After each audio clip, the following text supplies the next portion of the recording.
কেমন আছো বন্ধুরা? চ্যাটার্জি পরিবারের আরেকটি নতুন ব্লগে তোমাদের সকলকে জানাই অনেক স্বাগত। তো আমি কিভাবে লোটে মাছ রান্না করি সেটাই তোমাদের সাথে আজকে শেয়ার করব। তো ওখানে দেখো 1 কেজি পরিমাণ লোটে মাছ রয়েছে। আর বেগুনগুলোকে আমি 2টো বেগুন নিয়েছি, ছোট ছোট করে কেটে আর লবণ হলুদ মাখিয়ে নিয়েছি। সাথে তো মশলা যা লাগে নিয়েইছি। তো এখানে আমি জল গরম করে মাছগুলোকে দিয়ে দিচ্ছি। তোমরা সবাই জানো লোটে মাছ থেকে প্রচুর জল বেরোয়, আর এই মাছটা হচ্ছে প্রচণ্ড নরম, অল্পতেই ঘেটে যায়।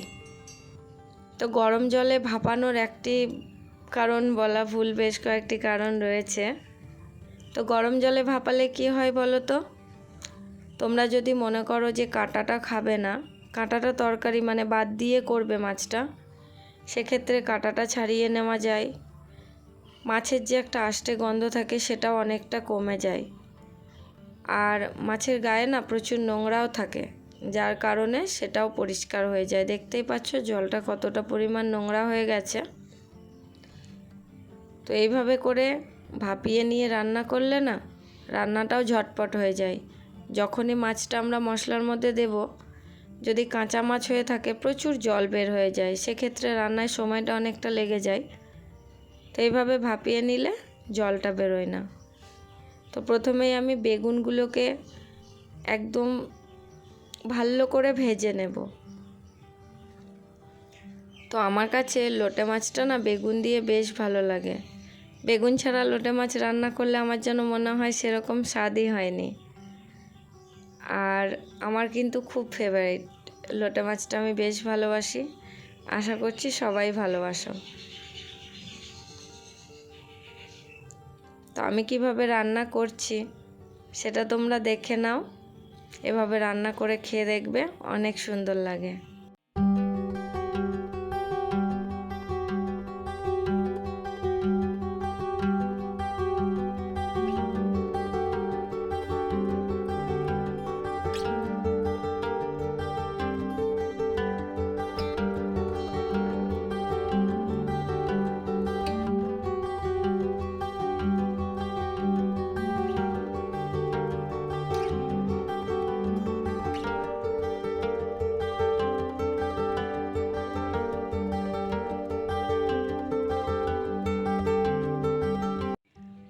তো বন্ধুরা, মশলাটা কষানো হয়ে গেলে এই পর্যায়ে আমরা বেগুনটা দিয়ে দেব।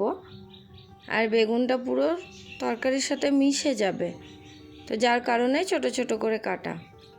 তো বেগুনটা দিলে কি হয় বলো তো, মাছটা যখন অল্প থাকে না একটু বেশি হয় তরকারিটা, আর খেতেও কিন্তু অনেক টেস্ট হয়।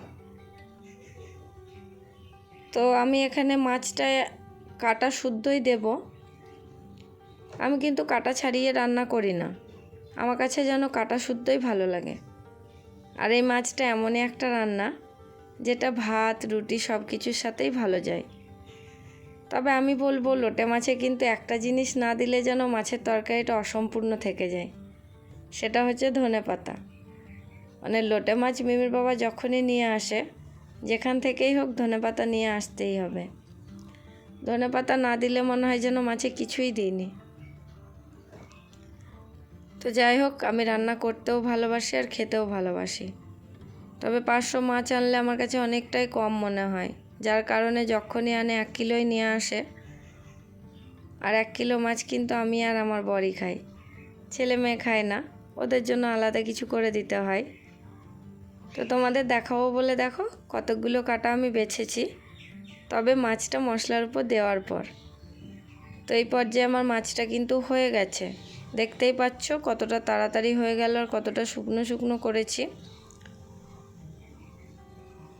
তো এবার একটু ধনেপাতা গরম মশলা দিয়ে একটু নাড়িয়ে নামিয়ে নেব। তো তোমরা এইভাবে করে দেখবে বন্ধুরা, সত্যিই খুব সুন্দর লাগে। তো এই যে দেখো, এই হচ্ছে আমার মাছের তরকারি, যেটা আমার দুবেলা হয়ে যাবে, দুপুরে রাত্রে।